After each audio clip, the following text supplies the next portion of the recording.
நம்ம நாட்டில் தேர்தல்களில் செல்வாக்கு செலுத்துகிற மிக முக்கியமான ஒரு விஷயம்தான் இனவாதம்ன்றது.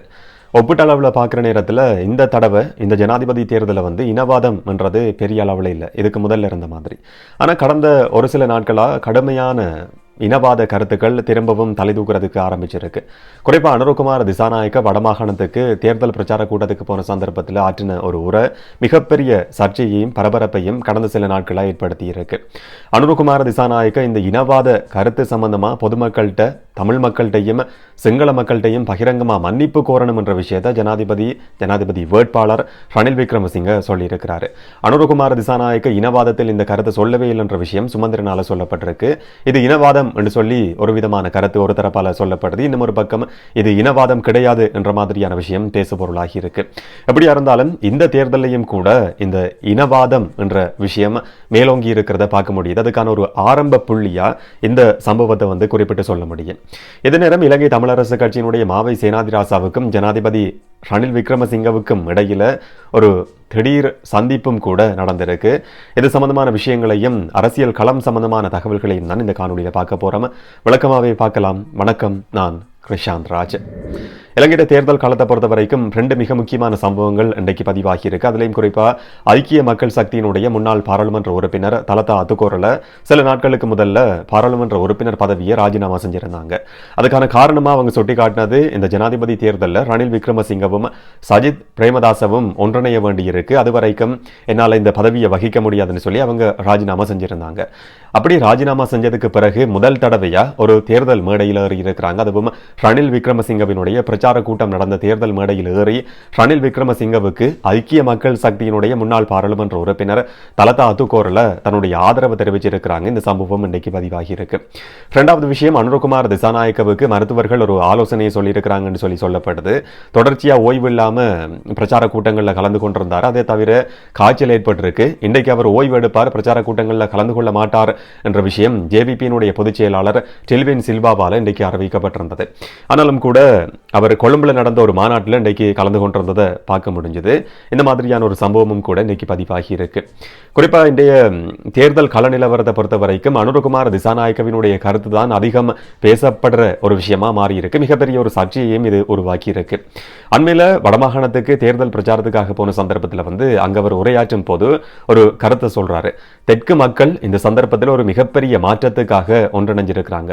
அந்த மாற்றத்தோட, அந்த மாற்றம் சம்பந்தமான சிந்தனையோட தமிழ் மக்களும் கைகோர்க்க வேண்டியிருக்கு. நீங்க வித்தியாசமான ஒரு முடிவு எடுப்பீங்களா இருந்தா எனக்கு ஓட் பண்ணாட்டி அது தெற்குல ஒரு வித்தியாசமான ஒரு செய்தியை சொல்றதுக்கான வாய்ப்பா உருவாக முடியும், எனக்கு ஓட் பண்ணுங்கன்ற மாதிரியான ஒரு கோரிக்கையை அவர் முன் வச்சிருந்தாரு.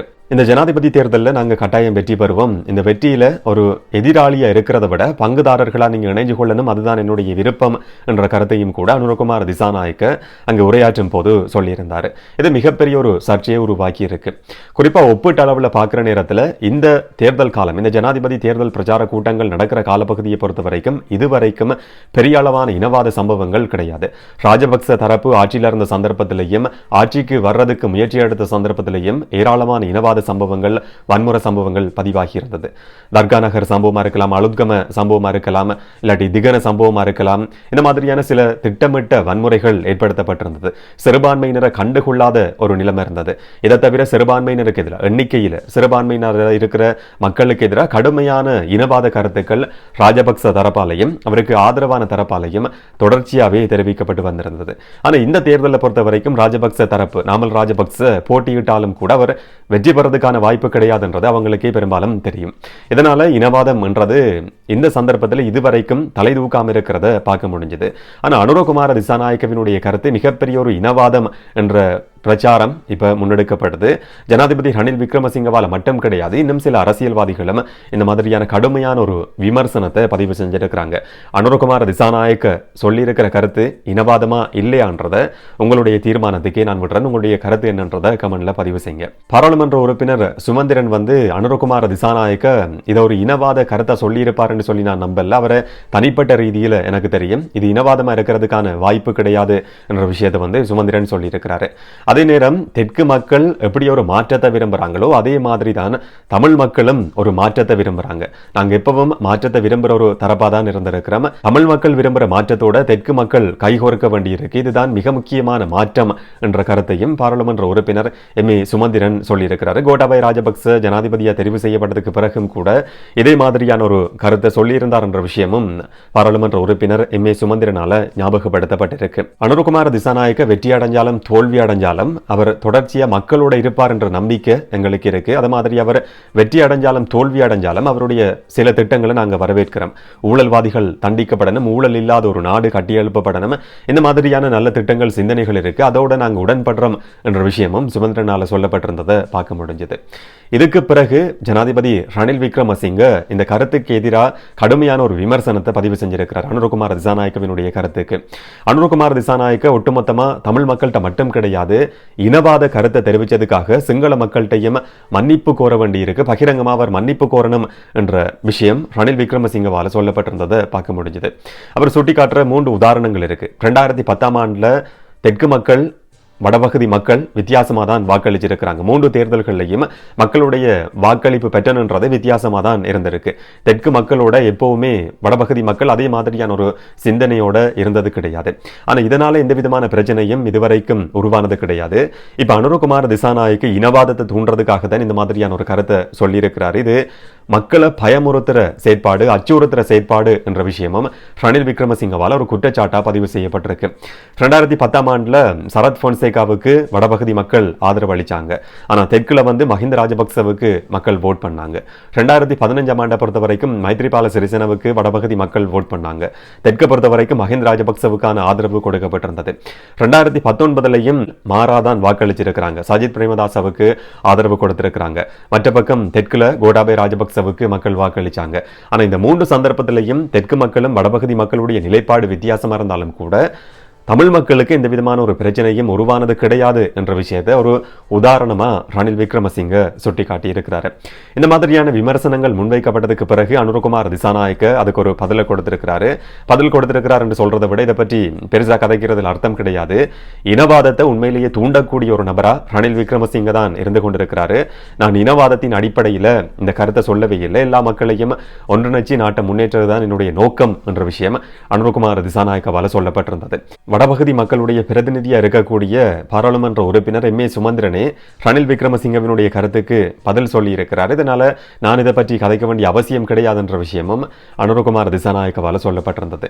எல்லா மக்களையும் ஒன்றிணைச்சு நாங்கள் செயற்படுவோம், அவங்களுடைய ஆதரவை பெற்றுக்கொள்றதுக்கு முயற்சி எடுப்போம், ஆதரவு கொடுக்காத பட்சத்திலையும் வாக்களிக்காதவர்களையும் ஒன்றா சேர்த்து பயணிக்கிறது தான் என்னுடைய திட்டம், நோக்கம் என்ற விஷயமும் அவரால் சொல்லப்பட்டிருந்தது. இன்னும் ஒரு விஷயத்தை சுட்டிக்காட்டியிருந்தார் என்று சொன்னா, ரணில் விக்ரமசிங்க தன்னை பற்றி வெளிச்சு உரையாற்ற போது அண்மைய சில நாட்களா சகோதரர் நண்பர்னு சொல்லி சொல்றாராம். இது ஷேப் ஆகிறதுக்கான ஒரு விதமான முயற்சி. ஆனால் அப்படி ஷேப் ஆக முடியாது. தேர்தலில் வெற்றி அடைஞ்சதுக்கு பிறகு இந்த பார் லைசன்ஸ் கொடுக்கப்பட்டிருக்கிற நடைமுறைகள், அதுக்கு பிறகு ஊழல்வாதிகளை ரணில் விக்ரமசிங்க காப்பாற்றின விஷயங்கள் சம்பந்தமா விசாரணைகள் நடத்தப்படும் என்ற கருத்தும் கூட அனுரகுமார திசாநாயக்கவால தெரிவிக்கப்பட்டிருந்ததை பார்க்க முடிஞ்சது. இப்படி அனுரகுமார திசாநாயக்கவினுடைய கருத்துன்றது இனவாதம் இல்லை என்ற பேசு பொருள் சமூகத்தில் இப்போ உருவாகி இருக்கிறத பார்க்க முடியுது. ஆனால் ஒப்பிட்ட அளவில் பார்க்குற நேரத்தில் ஒரு இனவாதம் தலை தூக்காத தேர்தலா இந்த தேர்தலை இதுவரைக்கும் பார்க்க முடியுது. அடுத்தடுத்த நாட்கள்ல என்ன நடக்கும் என்றதை பொறுத்திருந்து தான் பார்க்க வேண்டியிருக்கு. இதனிடம் இலங்கை தமிழரசு கட்சியினுடைய தலைவர் மாவை சேனாதிராசாவுக்கும் ஜனாதிபதி ரணில் விக்ரமசிங்கவுக்கும் இடையில ஒரு மிக முக்கியமான சந்திப்பும் பேச்சுவார்த்தையும் மாவை சேனாதிராசாவினுடைய வீட்டில் நடத்தப்பட்டிருக்கு. மாவை சேனாதிராசாவினுடைய அழைப்பின் பேர்ல தான் ரணில் விக்ரமசிங்க அவருடைய வீட்டுக்கு போனார் என்ற விஷயம் சிங்கள ஆங்கில ஊடகங்களில் வெளியாகி இருக்கிறத பார்க்க முடியுது. மாவை சேனாதிராசாவினுடைய கருத்துலையும் ஒரு மழுப்பலான கருத்தை பதிவு செஞ்சிருந்ததை பார்க்க முடிஞ்சுது. குறிப்பாக ஒரு கட்சியினுடைய தலைவராக இருக்கக்கூடிய நபர் இந்த மாதிரியான சந்திப்புகளை நடத்துறது அழகானதாக இருக்காது. ஏன்னு சொன்னால் அரசியல்வாதிகளை சந்திக்க முடியும், வேட்பாளர்களை சந்திக்க முடியும், அதில் எந்த விதமான பிரச்சனையும் கிடையாது. ஆனால் இலங்கை தமிழரசு கட்சி ஏற்கனவே ஒரு தீர்மானத்தை எடுத்திருக்கு. அந்த கூட்டத்தில் மாவை சேனாதிராசா கலந்து கொள்ளாட்டியும் கூட கட்சியினுடைய தீர்மானம் சரியானது, அது நடைமுறைப்படுத்தப்படும் என்ற கருத்தை பிறகு அவர் பதிவு செஞ்சிருந்தார். அப்படி கட்சி ஒரு தீர்மானத்தை எடுத்து அந்த கட்சியினுடைய தீர்மானம் நடைமுறைப்படுத்தப்படும் என்று சொல்லி அதனுடைய தலைவரே சொன்னதுக்கு பிறகு அவர் ஒரு வேட்பாளரை அவருடைய வீட்டில் சந்திக்கிறது, அவர் வெற்றி பெறுவார் என்று சொல்லி வாழ்த்துறது, வெற்றி பெற்றதுக்கு பிறகு இந்த மாதிரியான திட்டங்களை எல்லாம் அவர் முன்னெடுக்கணும் என்று சொல்றது இல்லாமல் ஒரு தலைமைத்துவத்துக்கு அழகான விஷயமா இருக்காது. இது ஒரு திடீர் சந்திப்பு மாதிரி இருந்தாலும் நல்லா திட்டமிடப்பட்ட சந்திப்பு மாதிரி இருக்கிறதையும் பார்க்க முடியுது. மாவை சேனாதிராசா அழகா வேட்டி சட்டையோட இந்த சந்திப்பில் வந்து கலந்து கொண்டிருந்தார். ஆனால் தலைமைத்துவம் என்று பார்க்குற நேரத்தில் ஒரு முடிவு எடுக்கிறதுக்கு முதல்ல வேட்பாளர்களை சந்திக்க முடியும். தேர்தல் முடிஞ்சதுக்கு பிறகு தோல்வி அடைஞ்ச இல்லாட்டி வெற்றி அடைஞ்ச வேட்பாளர்களையும் சந்திக்க முடியும். ஆனால் கட்சி ஒரு தீர்மானத்தை எடுத்ததுக்கு பிறகு அந்த தீர்மானத்துக்கு மாறா இன்னமொரு வேட்பாளரை சந்திக்கிறது, அவர் வெற்றி பெறுவார் என்று சொல்லி வாழ்த்து தெரிவிக்கிறது இல்லாமல் தலைமைத்துவத்துக்கு அழகான விஷயமா கடைசி வரைக்கும் இருக்க போறது கிடையாது. ஒரு பக்கம் இலங்கை தமிழரசு கட்சியினுடைய அடுத்த தலைமைத்துவத்துக்கு வர நினைக்கிற 2 நபர்கள், ஸ்ரீதரன் அவர்கள் தமிழ் பொது வேட்பாளருக்கு தன்னுடைய ஆதரவு என்ற விஷயத்தை பகிரங்கமாக அறிவிச்சிருக்கிறாரு. சுமந்திரன் சஜித்துக்கான ஆதரவை தெரிவிச்சிருக்கிறாரு. இன்னும் ஒரு பக்கம் இலங்கை தமிழரசு கட்சியினுடைய தலைவர் மாவை சேனாதிராசா வேட்பாளர் ரணில் விக்ரமசிங்கவை சந்தித்து அவருடைய வெற்றிக்கு வாழ்த்து பதிவு செஞ்சிருக்கிறாரு. தமிழர்களுடைய ஏக பிரதிநிதி என்று சொல்லி ஒரு காலத்தில் சொல்லப்பட்ட கட்சியினுடைய நிலைமை இன்றைக்கு இப்படி இருக்கிறது தான் பார்க்க முடியுது. கவலைக்குரிய ஒரு விஷயம் என்று சொல்கிறத தவிர வேறு எதையுமே சொல்ல முடியாது. என்ன நடக்கும்ன்றதை பொறுத்திருந்து பார்க்கலாம். இதை பற்றி நீங்கள் என்ன நினைக்கிறீங்கன்றதை கமெண்ட்டில் பதிவு செய்யுங்க. இன்னும் ஒரு காணொலியில் இன்னும் ஒரு தகவலோடு சந்திக்கலாம். வணக்கம்.